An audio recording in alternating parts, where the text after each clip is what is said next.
चलो भाई, तो आज अपन बात करते हैं इसके अंदर।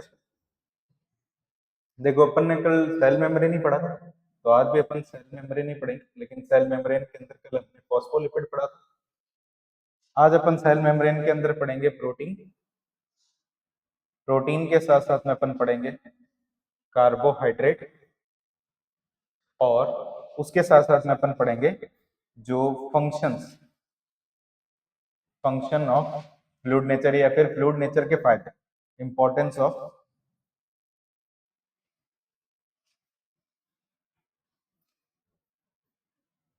फ्लूइड नेचर और फंक्शन ऑफ प्लाज्मा मेम्ब्रेन।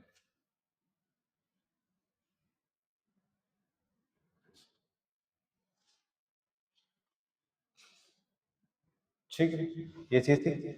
अब देखो, अपन ने कल क्या क्या बात करी थी उसके बारे में अपन बात करते हैं। कल हमने बात करी थी उसके अंदर सेल मेम्ब्रेन का structure, fluid mosaic model. Fluid mosaic model के साथ साथ लिपिड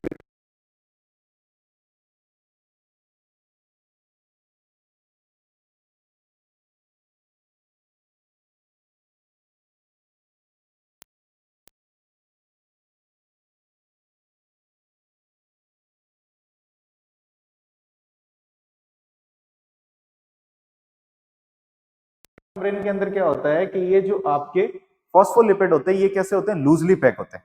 और हमने ये पढ़ा था कि एक तरीके से अपन ये बोलते हैं इसमें पोलर और नॉन पोलर पार्ट दोनों होता है।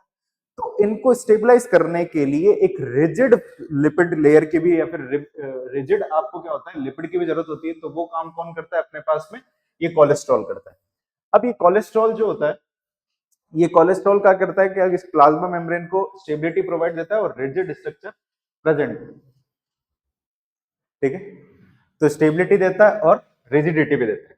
ये अपन ने उसके अंदर कुछ थोड़ा बहुत डायग्राम पढ़ा था कि इसके अंदर कौन सी एक्सट्रिंसिक कौन सी इंट्रिंसिक प्रोटीन पड़ी थी। अब इसको अपन वापस से देखते हैं, ठीक है। इसमें थोड़ी बहुत चीजें और थी, जैसे कि अगर अपन ये बात करें तो अपन ने ये बोला था कि ये क्या है हमारे पास में? फॉस्फोलिपिड। ये फॉस्फोलिपिड के दोनों क्या चीज है? हेड। अगर इस हेड की अगर अपन ये बात करते हैं तो हेड कौन सी साइड में होता है? आउटर साइड में होता है, ठीक है। और हेड कैसा पार्ट होता है? पोलर या नॉन पोलर? पोलर पार्ट होता है, ठीक है। और ये अंदर की तरफ ये जो पोर्शन होता है, इसको अपन क्या बोलते हैं? लिपिड। ये अपने पास में क्या है? लिपिड क्या अपने पास में क्या हो गया? ये टेल, ठीक है। ये क्या है? टेल वाला पार्ट है। अच्छा, टेल कहाँ पे होती है? अंदर की तरफ होती है। तो टेल की अगर अपन बात करें तो ये होती है इनसाइड। और क्यों होती है इनसाइड? ये एक्वस एनवायरनमेंट से प्रोटेक्ट, खुद को प्रोटेक्ट करने के लिए क्या होती है? Aqueous environment. फिर हमने ये देखे थे कि फॉस्फोलिपिड के अंदर अगर अपन ये बात करें तो किससे बना होता है? जैसे कि अगर अपन ये बात करते हैं कि जो प्लाज्मा मेम्ब्रेन होती है, ठीक है ना, उसके अंदर फॉस्फोलिपिड कैसा होता है? बाई लेयर की फॉर्म में होता है, ठीक है। और इसके बीच बीच में क्या होता है? ठीक है, बाई लेयर की फॉर्म में होता है। और इसके बीच बीच में मोज़ेक पैटर्न के अंदर क्या होता है कि प्लाज्मा मेम्ब्रेन के अंदर प्रोटीन प्रेजेंट होता है। इसलिए तो इसका नाम अपन क्या रखते हैं? फ्लूइड मोज़ेक मॉडल रखते हैं, ठीक है। ये प्रोटीन जो कि मोज़ेक पैटर्न में होती है, ठीक है। अब प्रोटीन की जब अपन ने बात करी थी, जैसे कि इसमें अपन ने ये बात करी थी कि ये हेड हो गया, ये हो गया। अब इसको अपन ने ये बोला था कि जैसे कि इसकी बात करते हैं, ये कौन सी प्रोटीन है? बाहर की तरफ है, तो इसको अपन क्या बोलते हैं?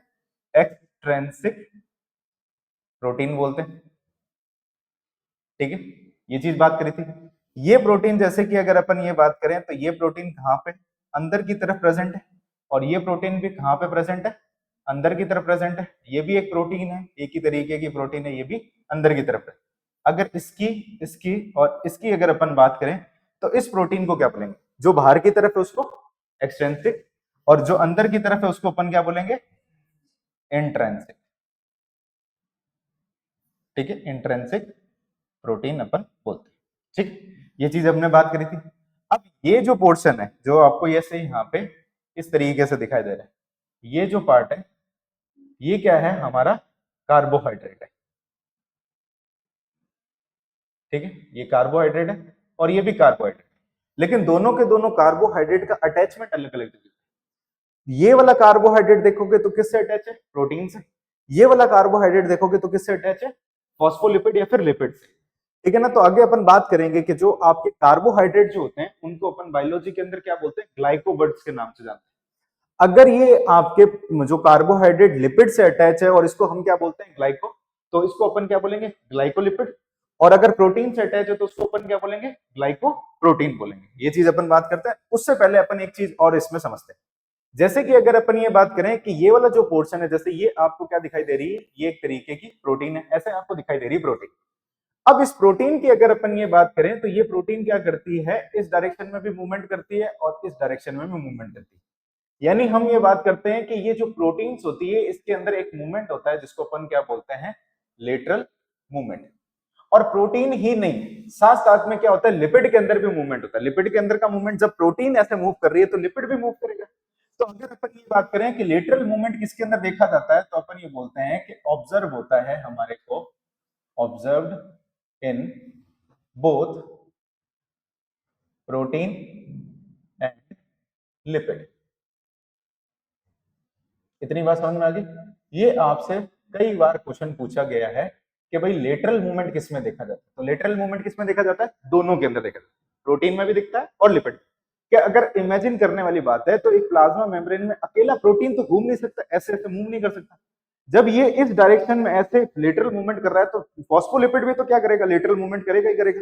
अब इसका फायदा क्या, देखो अगर अपन ये बात करें कि यहाँ पे लेटरल मूवमेंट का क्या फायदा है, तो हम ये बात करते हैं कि लेटरल मूवमेंट से क्या कर सकते हैं, लेटरल मूवमेंट अपन को क्या करता है, इससे अपने को मेजरमेंट कर सकते हैं। ठीक है ना, मेजर कर सकते हैं, मेजर फ्लूइडिटी। फ्लूइडिटी को अपन क्या कर सकते हैं, मेजर कर सकते हैं। अब फ्लूइडिटी को कैसे मेजर करेंगे उसके बारे में अपन एक एग्जांपल से लेकर के चलते हैं। मान लो कि आपको सिखाने के लिए हमने क्या करा कि यहाँ पे ये दो एक टेस्ट ट्यूब ली, ठीक है, ये एक यहाँ पे ले ली और एक ये एक टेस्ट ट्यूब ली, ठीक है। अब एक के अंदर हमने क्या करा, यहाँ पे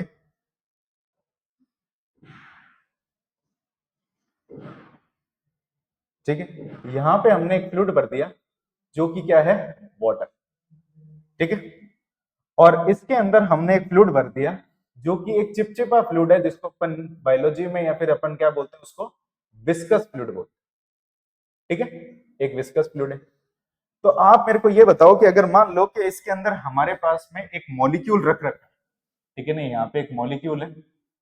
अब ये मॉलिक्यूल, सेम मॉलिक्यूल यहाँ पे भी, ठीक है ना, कौन से वाले बीकर के अंदर या कौन सी वाली टेस्ट ट्यूब के अंदर ये जो मॉलिक्यूल है तेजी से मूव करेगा, ए में बी में, ए के अंदर यानी H2O के अंदर। यानी जब इस मॉलिक्यूल को देखा गया तो इसका मूवमेंट क्या था कि इस वाले के अंदर हम ये बात करते हैं, यहाँ पे जो मूवमेंट है वो हमारे को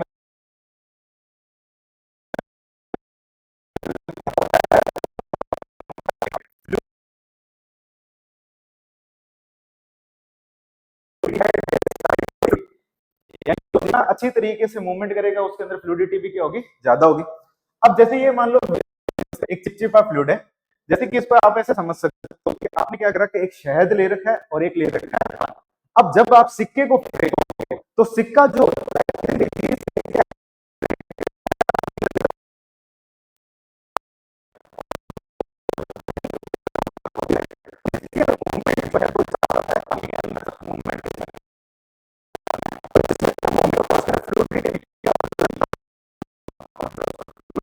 ज्यादा।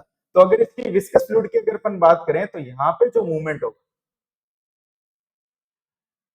ठीक है ना, मूवमेंट क्या है यहाँ पे कम, और मूवमेंट कम है तो अपन क्या बोलेंगे, फ्लूइडिटी भी क्या हो जाएगी हमारे पास में, कम हो जाएगी। क्या इतनी बात पल्ले पड़ी। तो फ्लूइडिटी को कैसे चेक करते हैं, मूवमेंट से। और मूवमेंट कौन करेगा, लिपिड और प्रोटीन दोनों।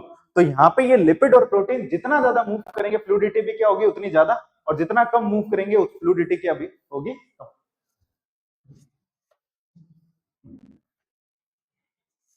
ठीक है भाई, इतनी बात समझ में। अब जैसे मान लो कि एक सेल है, जैसे आप लोग बताना, ये मान लो हमारे पास में एक सेल है, इसको मान लेते हैं अपन आरबीसी, और ये दूसरी सेल है जिसको मान लेते हैं अपन डब्ल्यूबीसी।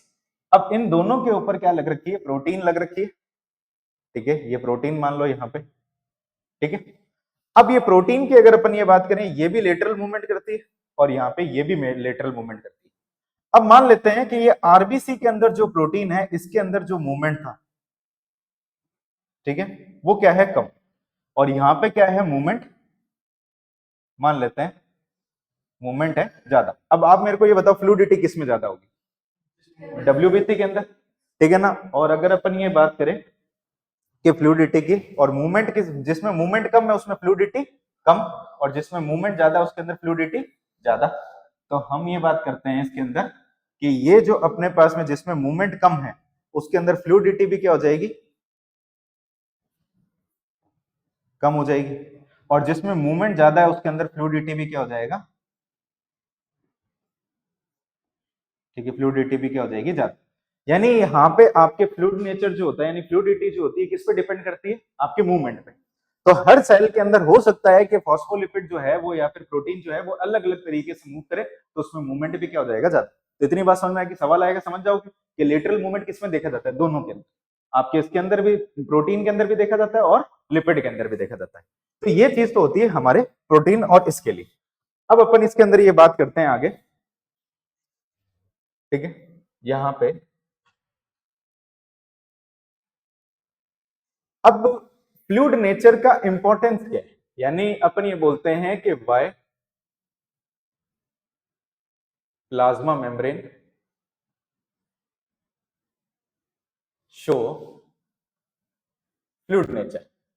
अब हमने ये तो पढ़ लिया कि भाई फ्लूइड नेचर शो करवाता कौन है, ठीक है, कौन करवाता है फ्लूइड नेचर, किसकी वजह से होता है फ्लूइड नेचर, फॉस्फोलिपिड, फॉस्फोलिपिड में भी किसकी वजह से होता है,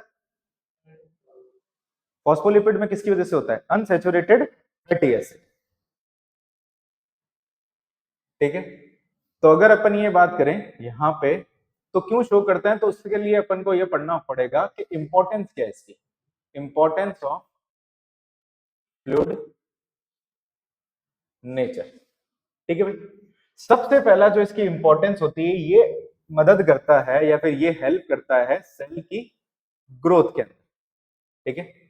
तो सेल की ग्रोथ के अंदर कैसे करता है, जैसे मान लो कि हमारे पास में ये एक सेल है, ठीक है, इस सेल की जो मेम्ब्रेन होगी वो किससे बनी हुई होगी, प्लाज्मा मेम्ब्रेन से।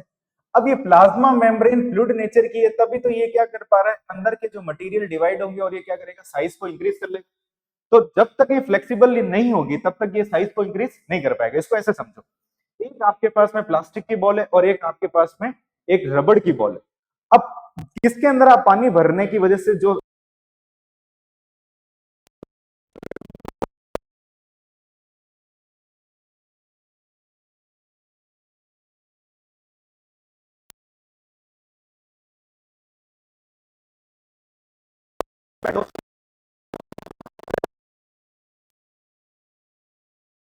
होती है, एक तरीके से अपन ये बात, तो जब इसके अंदर क्या करेगी, सेल को क्या करना होगा कि अपने वाटर को इंटेक को बढ़ाएगा। सेल की ग्रोथ तभी होगी, मेनली तो वाटर को बढ़ाएगा, क्योंकि साइटोप्लाज्म के अंदर मेन कंटेंट क्या है, वाटर। बाकी सारे ऑर्गेनल हैं लेकिन पानी ज्यादा है, तो जितना ज्यादा पानी अंदर जाएगा वो उसको क्या करेगा, इंक्रीज करेगा, ठीक है। दूसरा इसका फंक्शन आता है कि अगर अपन ये बात करते हैं दूसरे फंक्शन की, वो होता है सेल का डिवीजन, ठीक है, सेल का डिवीजन। अब सेल के डिवीजन की अगर अपन बात करें, देखिए अगर मान लो कि ये हमारे पास में ये एक सेल है, इस सेल को दो सेल के अंदर क्या करना है, डिवाइड होना है। तो दो सेल के अंदर डिवाइड होने के लिए इसकी बाहर की लेयर को क्या होना पड़ेगा, फ्लेक्सिबल। फ्लेक्सिबल नहीं होगी तो ये डिवाइड नहीं हो सकती, तो कैसे होगा डिवाइड, तो इसके बाहर की तरफ क्या होता है, ये फ्लेक्सिबल लेयर प्रेजेंट होती है इस कारण से। इसका एक एग्जांपल समझते हैं, हम सेल डिवीजन वाले चैप्टर के अंदर पढ़ेंगे। तो जो एनिमल सेल होता है, ठीक है, एनिमल सेल जो होती है उसके अंदर क्या बनता है कि जो साइटोकाइनेसिस नाम का एक प्रोसेस होता है, ठीक है। साइटोकाइनेसिस एक एंड स्टेप होता है एम फेज का। जैसे कि एक पूरे के पूरे सेल साइकिल की अगर अपन बात करें तो कितने फेज, इंटरफेज होता है और एक होता है एम फेज।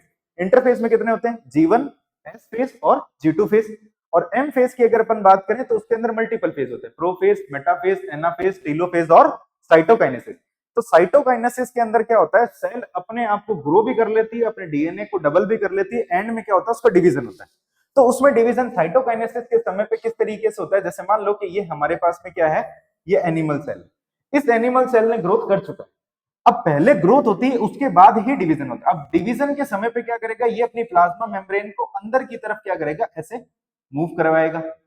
तो इसको अपन क्या बोलते हैं, ये अंदर की तरफ ये जो मूवमेंट होता है इसको अपन बोलते हैं फरो फॉर्मेशन।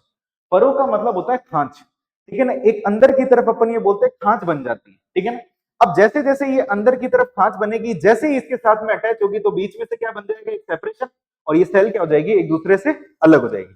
तो जैसे ही ये क्या होगा, इस दूसरे से यहाँ पे क्या होगी, एक दूसरे से अगर मान लो ये अटैच हो जाती है तो बाद में जाकर के ये क्या बन जाएगी, दो सेल का फॉर्मेशन कर लेगी।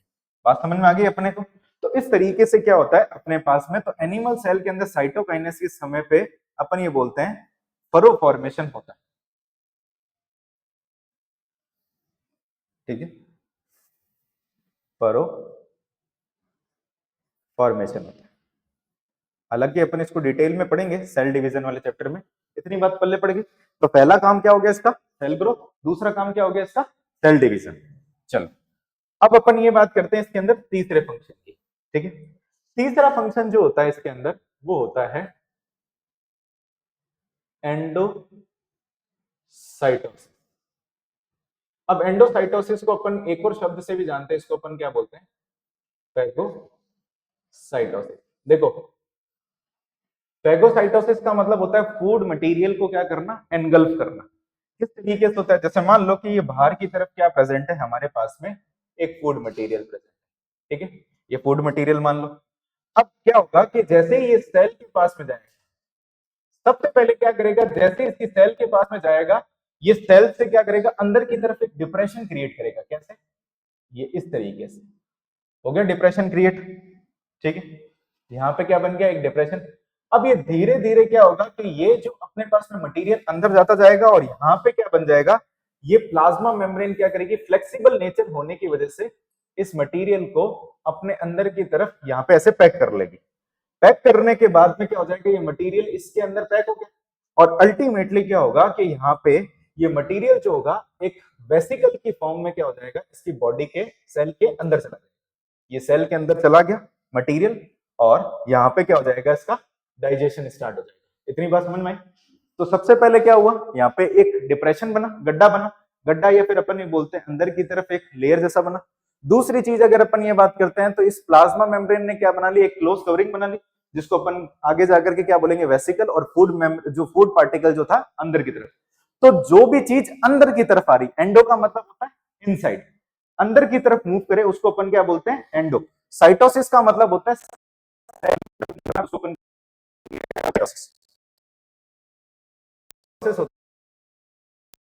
वो होता है सिक्रीशन।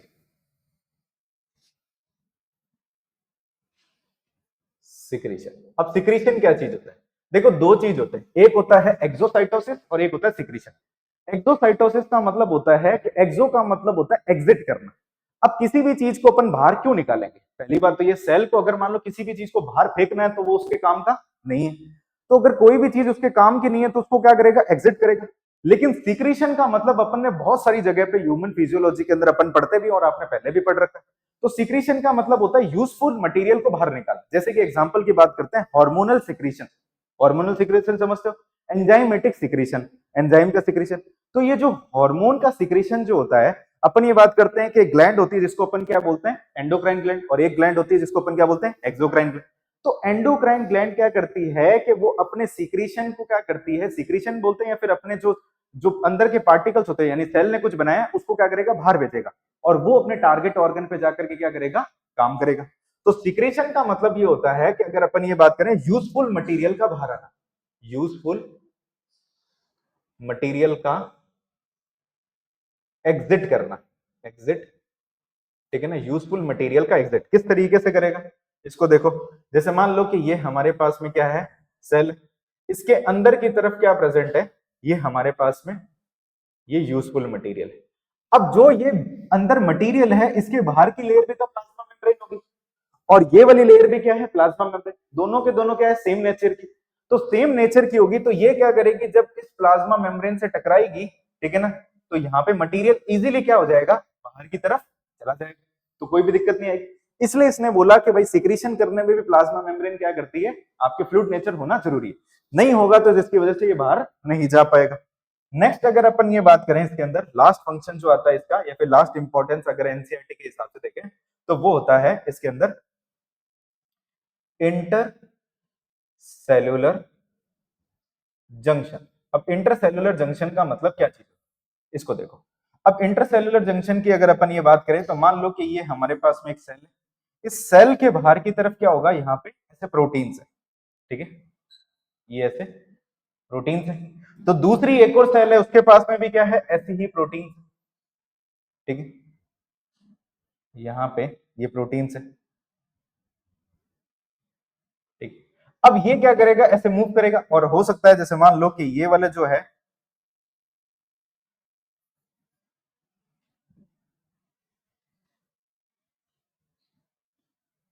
ये जो हमारे पास में जैसे यहां मान लो इसको, ये इस तरीके से। अब देखो ये वाला मूवमेंट इस तरफ डायरेक्शन में करेगा और ये वाला इस डायरेक्शन में करेगा।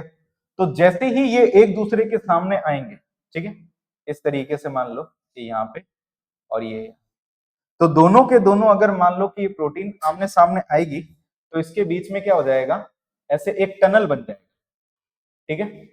और जब दो सेल के बीच में ऐसे टनल की तरह होगा, तो अपन ने पढ़ी थी प्लाज्मोडेस्मेटल कनेक्शन, ये एक टनल बन जाएगा, तो इसके बीच में क्या हो सकता है, एक्सचेंज हो सकता है, इस सेल के अंदर यहां जा सकता है, इस सेल का मटेरियल यहां जा सकता है। अब प्लांट सेल की अगर अपन बात करें तो उसके पास में तो नेचुरली उसके पास में क्या होता है, प्लाज्मोडेस्माटा। एनिमल सेल की अगर अपन बात करें तो उसके पास में ऐसा कोई फीचर, अगर अपन ये बात करते हैं, रेयरली प्रेजेंट होता है, उसको ऐसा जंक्शन बनाना पड़ता है। तो फ्लेक्सिबल नेचर होने की वजह से ही क्या करता है, वो अपने आसपास में क्या बना लेता है, प्लाज्मोडेस्मेटल कनेक्शन बनाता है। और प्लाज्मोडेस्मेटल कनेक्शन हालांकि प्रेजेंट होता है, लेकिन जब दो अलग अलग सेल है, दो अलग अलग सेल को आपस में अगर मान लो एक्सचेंज करना है, तो वो किस तरीके से करती है, इस तरीके से क्या कर लेती है, एक्सचेंज कर लेती है। इतनी बात समझ में आई। तो हमारे पास में कौन कौन से फंक्शन हो गए अगर देखा जाए, तो पहला हो गया अपने पास में सेल ग्रोथ, दूसरा क्या हो गया अपने पास में सेल डिवीजन।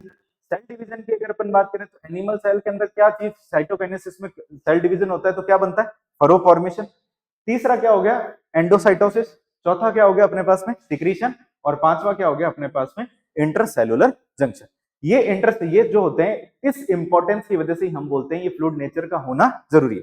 अगर ये फ्लूइड नेचर का नहीं होता तो ये सारे के सारे प्रोसेस नहीं होते, और सेल जो होती है वो एक तरीके से ये प्रोसेस नहीं करते, तो उसका लिविंग रहना कोई वेस्टफुल प्रोसेस है एक तरीके से। चले आगे, चलो। तो ये अपन ने पढ़ लिया इसके अंदर इसका इंपॉर्टेंस। अब अपन इसके अंदर बात करते हैं प्रोटीन की। अब प्रोटीन के बारे में थोड़ी बहुत चीजें सुनो, प्रोटीन क्या चीज होती है, चलो। प्रोटीन अपन ये बात करते हैं, जो प्लाज्मा मेम्ब्रेन है उसके अंदर आपको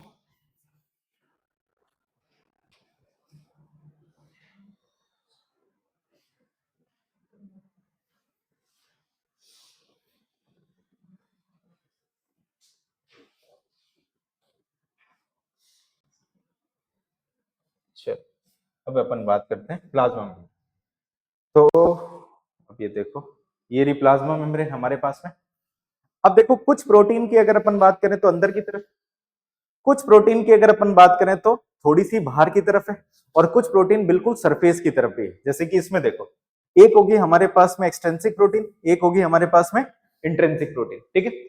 अब ये पता कैसे चला कि इंट्रिंसिक होती है, ऐसे एक एग्जांपल की बात करते हैं। मान लो कि आपके पास क्या है, एक रेत का मैटर, ठीक है,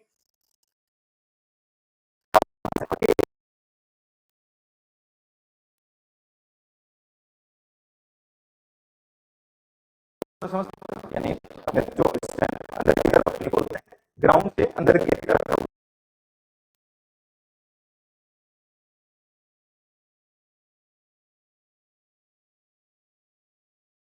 फंसा हुआ है, आसानी से निकाल किसको सकते हो, जो बाहर की तरफ। एक हो गया एक सरफेस पे, एक आधा धसा हुआ और एक पूरा धसा हुआ, ठीक है ना। तो जो आधा धस रखा है या फिर एक पूरा धस रखा है, उसको निकालने में दिक्कत होगी, या फिर इसके अंदर अपन को ज्यादा अपने को फोर्स लगाना पड़ेगा, या फिर उसको एक्सट्रैक्ट करने के लिए आपको मुश्किल होगी। और एक होता है सरफेस पे पड़ा है, तो उसको आसानी से आप निकाल सकते हो। तो प्रोटीन का जो क्लासिफिकेशन है, यानी अगर अपन ये बात करें कि प्रोटीन जो क्लासिफाई कर रखा है, वो कर रखा है on the basis of ease of extraction, ठीक है ना, on the basis of ease of extraction. ठीक है भाई, ये चीज रहती है अपने पास में। अब ईज ऑफ एक्सट्रैक्शन का मतलब ये है सिंपल सी, कि इसको बाहर निकालने की सुविधा के अनुसार, ठीक है ना, कि अपन किस तरीके से इसको बाहर निकालेंगे उसके बेसिस पे। तो इसके हिसाब से अपने पास में क्या होती है, दो तरीके की प्रोटीन होती है। ठीक है, एक होती है हमारे पास में जो अंदर की तरफ है, उसको अपन क्या बोलेंगे, इंट्रेंसिक प्रोटीन बोलेंगे, या फिर इसी कोई एक और नाम से भी जानते हैं, इंटीग्रल प्रोटीन भी अपन बोलते हैं, प्रोटीन भी अपन बोलते हैं। और एक प्रोटीन जो होगी वो अंदर की तरफ होगी, जिसको अपन बाहर की तरफ होगी, उसको अपन क्या बोलेंगे, एक्सट्रेंसिक प्रोटीन बोलेंगे। ठीक है, तो कितने तरीके की प्रोटीन होगी on the basis of ease of extraction, एक होगी अपने पास में इंटीग्रल प्रोटीन या फिर इंट्रेंसिक प्रोटीन, और एक होगी अपने पास में एक्सट्रेंसिक। इसका एक और नाम होता है, इसको अपन क्या बोल सकते हैं, पेरिफेरल प्रोटीन भी बोल सकते हैं। ठीक है, ये चीज होगी।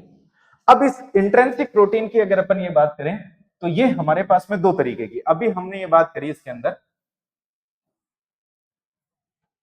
ठीक है, एक जो पूरी तरीके से एम्बेडेड है, जैसे कि इसकी अपन बात करते हैं, तो यहां पे देखो, एक ये पूरी तरीके से अंदर धस रखी, ये जो है बाहर की तरफ है, या फिर ये जो होगी पार्शियली, पार्शियली का मतलब समझ गए, आधी अंदर और आधी बाहर है, यानी पूरी तरीके से अंदर नहीं धस रखी। तो अगर अपन ये बात करें तो प्रोटीन भी दो तरीके की होगी, एक पूरी तरीके से अंदर धस रखी यानी कंप्लीटली एम्बेडेड, और एक होगी अपने पास में पार्शियली एम्बेडेड होगी। तो इसके अंदर अगर अपन ये बात करें, ठीक है, तो एक होगी अपने पास में कंप्लीटली बरिड, और एक होगी अपने पास में पार्शियली बरिड होगी। ठीक है भाई, कंप्लीटली बरिड और पार्शियली बरिड। ये कंप्लीटली बरिड भी अपन बोल सकते हैं, या फिर फुल्ली बरिड भी अपन बोल सकते हैं, जैसे एनसीईआरटी में लिखा हुआ भी होगा, तो इसको आप अंडरलाइन भी कर लेना। अब देखो इसके अंदर एक एग्जाम्पल आता है, इसके एग्जाम्पल को आपको अच्छी तरीके से ध्यान रखना है। इसमें एक एग्जाम्पल आता है transmembrane protein, transmembrane protein. ठीक है भाई, तो इसके अंदर जो एग्जाम्पल आता है उसको अपन बोलते हैं ट्रांस मेम्ब्रेन प्रोटीन। अब ये ट्रांस मेम्ब्रेन प्रोटीन का मतलब ये होता है मेम्ब्रेन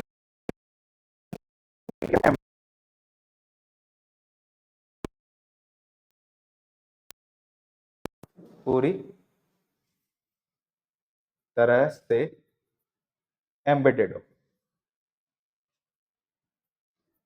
ठीक है, ये पूरी तरीके से एम्बेडेड रहती है। अब ट्रांस मेम्ब्रेन प्रोटीन के कुछ एग्जाम्पल भी है। सबसे पहला ट्रांस मेम्ब्रेन प्रोटीन के अंदर आता है हमारे पास में,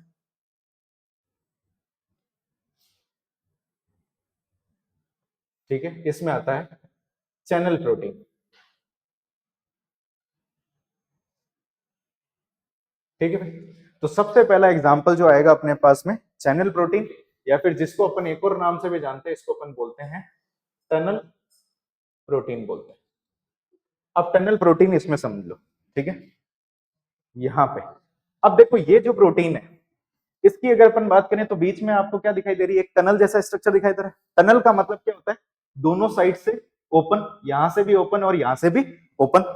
तो इस तरीके की प्रोटीन को अपन क्या बोलते हैं, यहाँ पे इसको अपन बोलते हैं टनल प्रोटीन बोलते हैं, या फिर इसको अपन क्या बोलते हैं, चैनल प्रोटीन बोलते हैं। अब नाम से ये पता चलता है कि कुछ मॉलिक्यूल यहां से क्या करेंगे, अंदर की तरफ एंटर करेंगे, और कुछ मॉलिक्यूल यहां से बाहर जाएंगे। तो ये एक तरीके का क्या करता है, बाईपास का काम करता है। बाईपास का मॉलिक्यूल अंदर भी जाते हैं और मॉलिक्यूल बाहर भी जाते हैं। तो ये चीज होगी अपने पास में टनल प्रोटीन के बारे में। तो पहली जो अपने पास में हो गई वो हो गई हमारे पास में टनल प्रोटीन।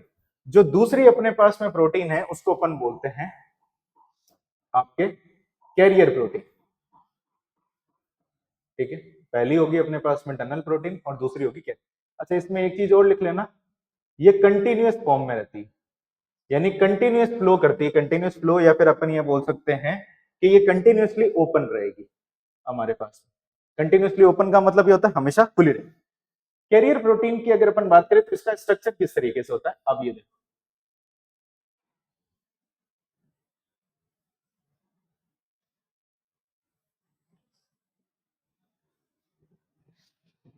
अब ये देखोगे इसके अंदर जो इसकी अपर साइड है वो तो क्या है, यहां पे ये है ओपन, और ये जो लोअर साइड है ये क्या है, आपको क्या दिखाई दे रही है, क्लोज। इसके अंदर क्लोज हो जाती है, तो इसमें होती है इसका अपर जो साइड होती है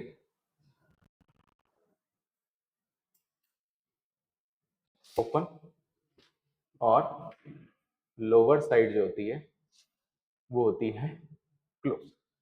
तो ये जो होती है कंटिन्यूअसली ओपन नहीं रहती। तो अगर अपन ये बात करें तो ये प्रोटीन है, अपन बात करते हैं नॉट कंप्लीटली में चैनल प्रोटीन जो कि हमेशा ओपन रहे। दूसरी कौन सी होगी अपनी प्रोटीन जो क्या हमें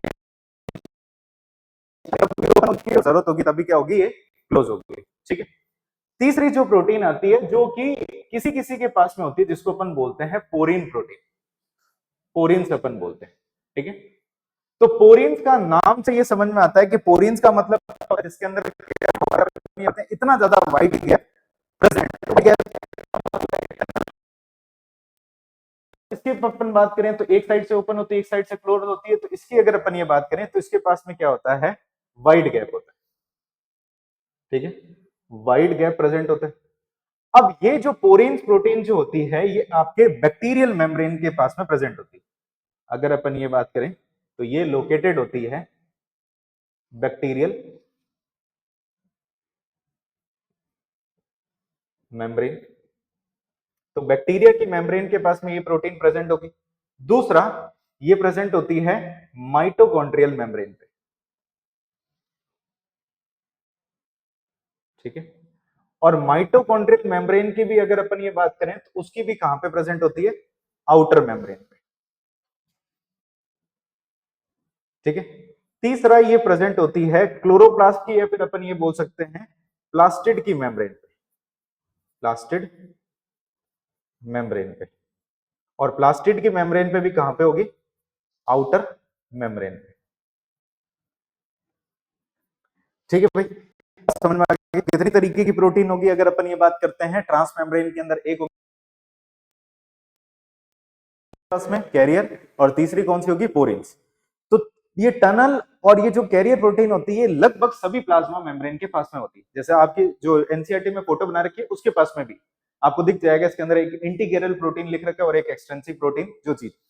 अब लेकिन ये पोरिन्स जो होती है इसके पास में वाइड गैप होता है, लेकिन ये प्रेजेंट कहां पे होगी, जब आप बैक्टीरिया की मेम्ब्रेन देखोगे तो वहां पोरिन्स मिलेगा।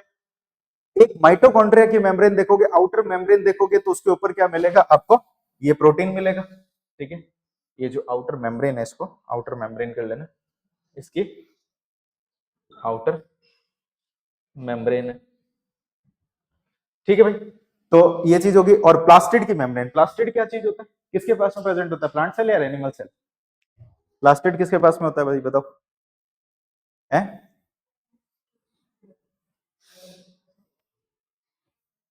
प्लांट सेल के पास में होता है, एनिमल सेल के पास में होता है। प्लास्टिड किसके पास, एनिमल सेल करता है क्या फोटोसिंथेसिस, ऐसे तुम लोग को करते हो भाई, खाना नहीं मिला ठीक है ना, चलो बाहर चलते हैं फोटोसिंथेसिस करते हैं। ठीक है, लाल तो अपन हो नहीं सकते तो हरे ही हो जाते हैं। ठीक है। तो ये जो प्लास्टिड होता है ये प्लांट सेल के पास में प्रेजेंट होता है। ठीक है। अब आगे अपन बात करते हैं इसके अंदर प्रोटीन के फंक्शन की भी बात करते हैं। ठीक है। तो यहाँ पे इसके फंक्शन,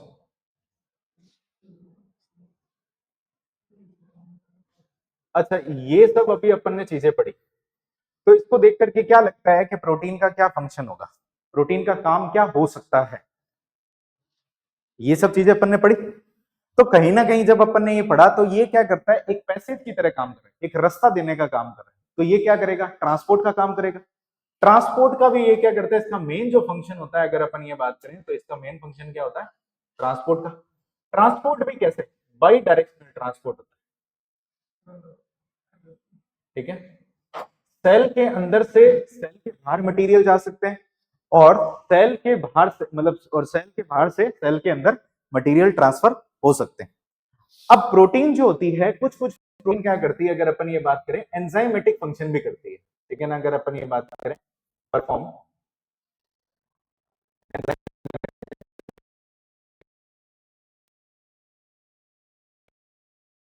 प्रोटीन जो होता है एंजाइमेटिक एक्टिविटी भी काम करता है, और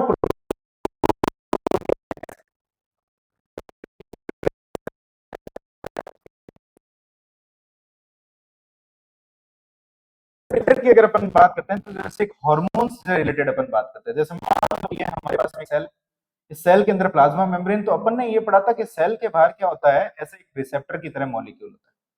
अब जैसे इसको समझाने के लिए अपन एक बात करते हैं कि एक हार्मोन होता है जिसका नाम होता है इंसुलिन।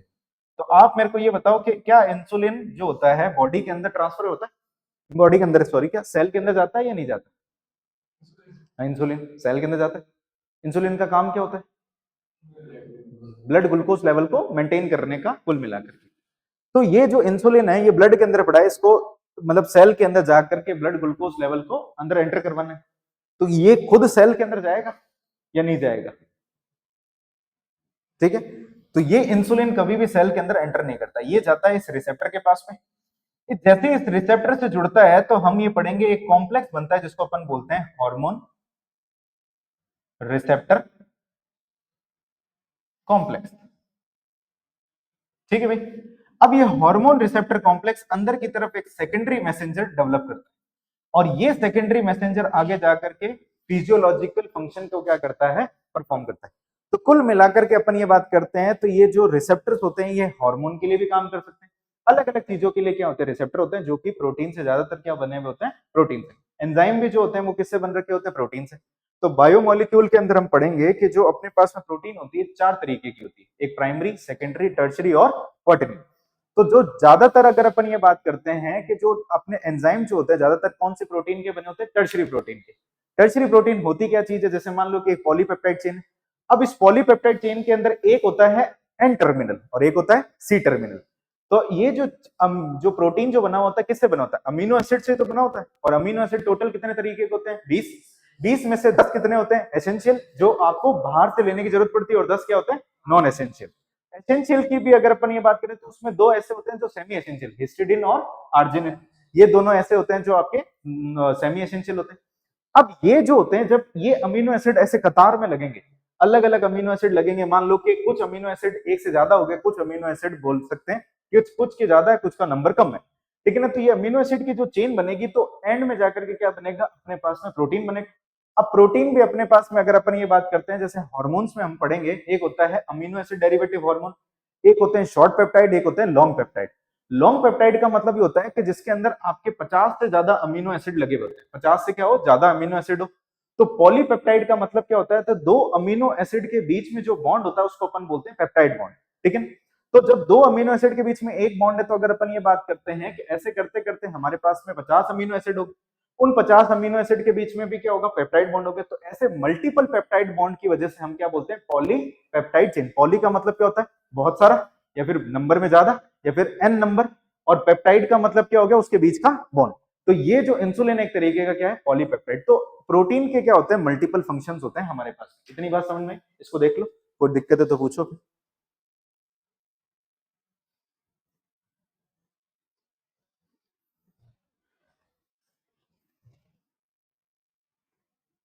अच्छा चलो, एक चीज और इसमें आगे, एक चीज और बता देता हूं मैं इसमें।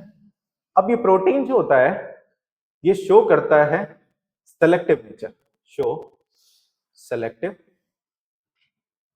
नेचर।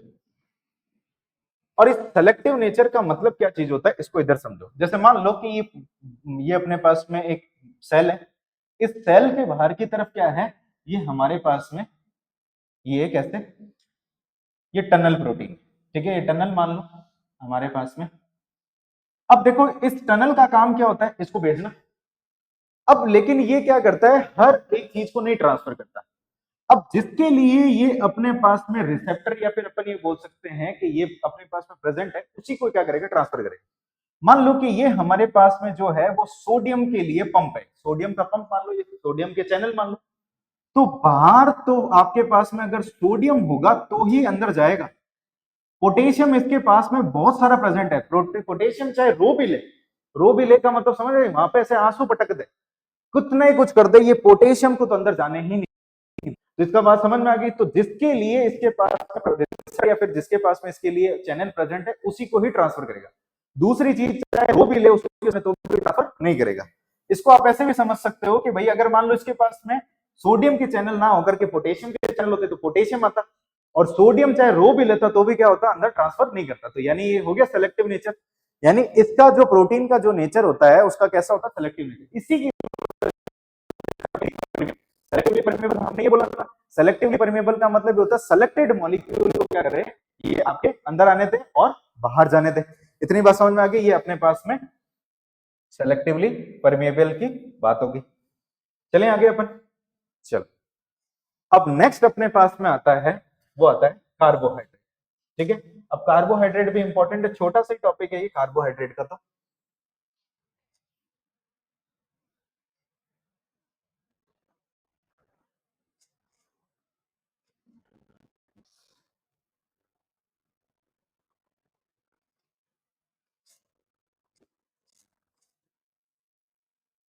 क्या,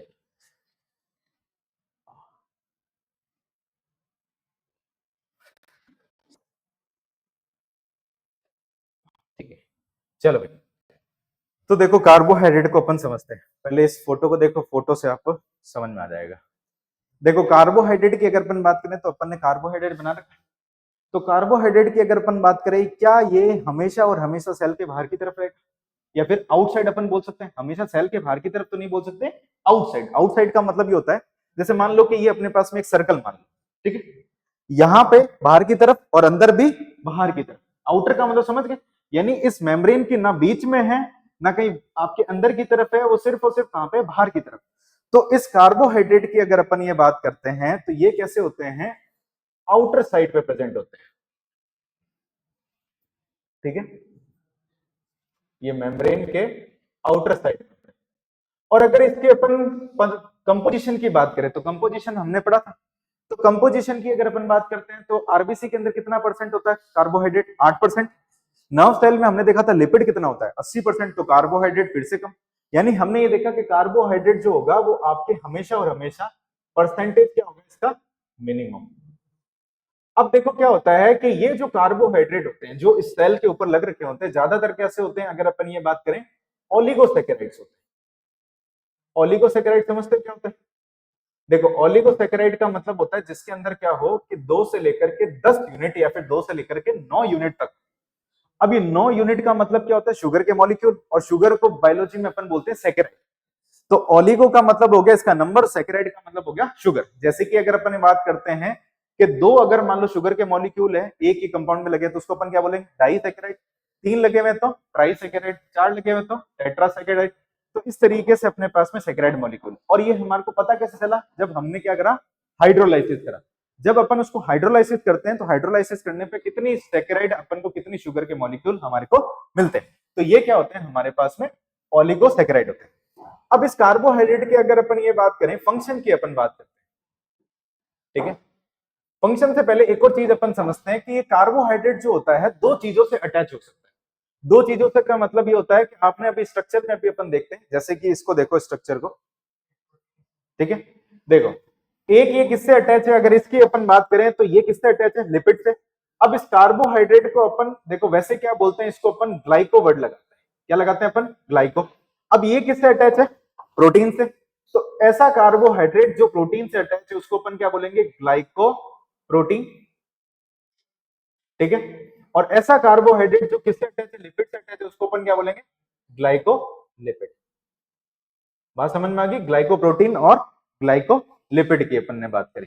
तो इसी के अंदर अपन ये देख लेते हैं कि जो अपने पास में कार्बोहाइड्रेट होते हैं ये क्या होते हैं, अटैच होते हैं आउटर साइड में मेम्ब्रेन से।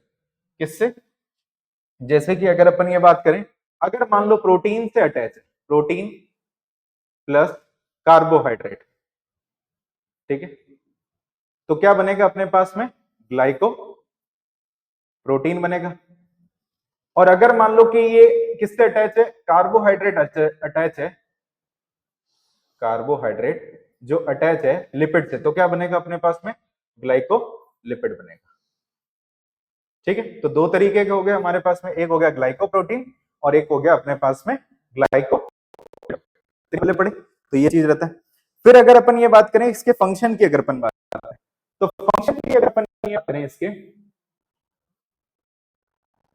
ठीक है,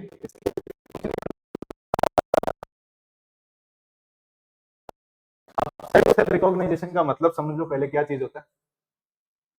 सेल रिकॉग्निशन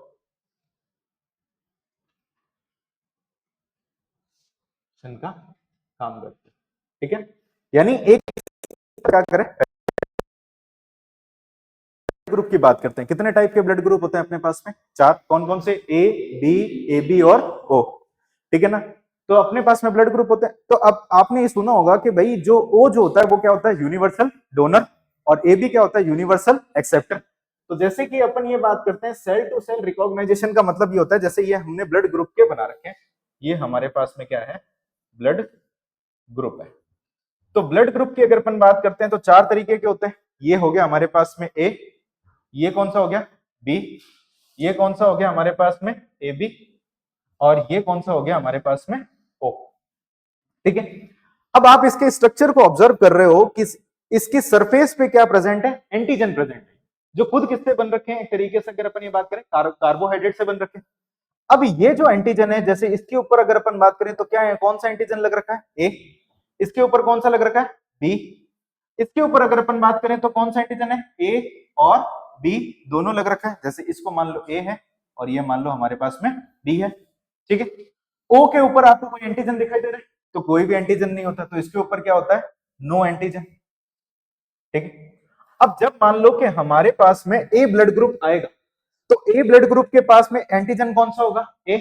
ये दोनों कार्बोहाइड्रेट एक दूसरे को पहचानेंगे और ये क्या कर लेंगे? एक दूसरे को एक्सेप्ट कर लेंगे। जब बी वाला ब्लड ग्रुप आएगा तो बी के ऊपर भी कौन सा एंटीजन लग रखा होगा? बी। तो इसको पहचानेगा और पहचानने के इसको एक्सेप्ट कर लेगा। ए बी वाला जब ब्लड ग्रुप आएगा तो उसके ऊपर कौन सा एंटीजन होगा? ए और बी दोनों, तो उसको पहचान लेगा। और ओ के पास में जब ब्लड ग्रुप आएगा तो ओ पहचान लेगा। वैसे ही अपन ये बात करते हैं, इसके पास में कोई एंटीजन नहीं है। जब इसको अपन इसके अंदर ए वाले के अंदर ट्रांसफर करेंगे तो इसके पास में कोई एंटीजन नहीं है, इसके पास में एंटीजन है, लेकिन यहाँ पे कोई भी रिएक्शन नहीं होगी। अगर मान लो अलग अलग तरीके के एंटीजन आ गए, रिएक्शन होगी, ठीक है ना। तो यानी अपने पास में क्या होता है कि जो अपने ब्लड ग्रुप वाले जो होते हैं, यानी ब्लड ग्रुप एंटीजन की अगर अपन बात करते हैं तो वो भी क्या करते हैं? आपके सेल टू सेल रिकॉग्निशन के अंदर क्या करते हैं? आपके यानी ब्लड एंटीजन जो होते हैं वो खुद किससे बने हुए होते हैं? कार्बोहाइड्रेट। दूसरा एक और एग्जांपल आता है कि जब अपन 12th क्लास में पढ़ेंगे, इसमें अपन पढ़ेंगे फर्टिलाइजेशन, ठीक है। तो फर्टिलाइजेशन की अगर अपन बात करते हैं तो फर्टिलाइजेशन मान लो ये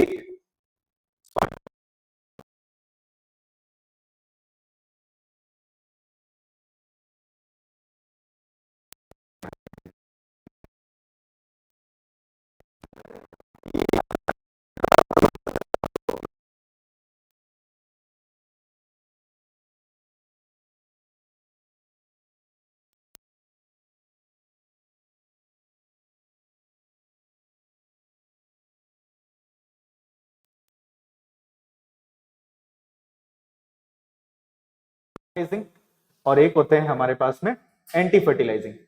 तो एक के पास में फर्टिलाइजिंग होता है और एक के पास में एंटी फर्टिलाइजिंग। ये दूसरे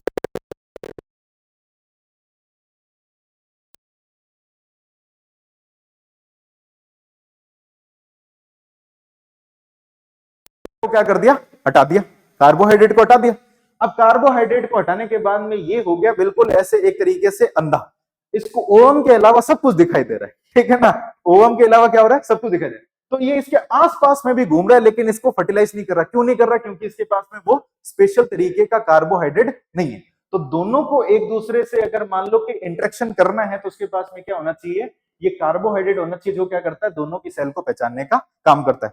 ऐसा एक एक्सपेरिमेंट भी कहा जाता है। जैसे कि अगर अपन ये बात करते हैं कि अपने पास में अगर अपन ये बात करें कि हम अलग अलग ब्रीड के जो अलग अलग स्पीसीज के जो स्पर्म या ओवम को फर्टिलाइज क्यों नहीं करा सकते?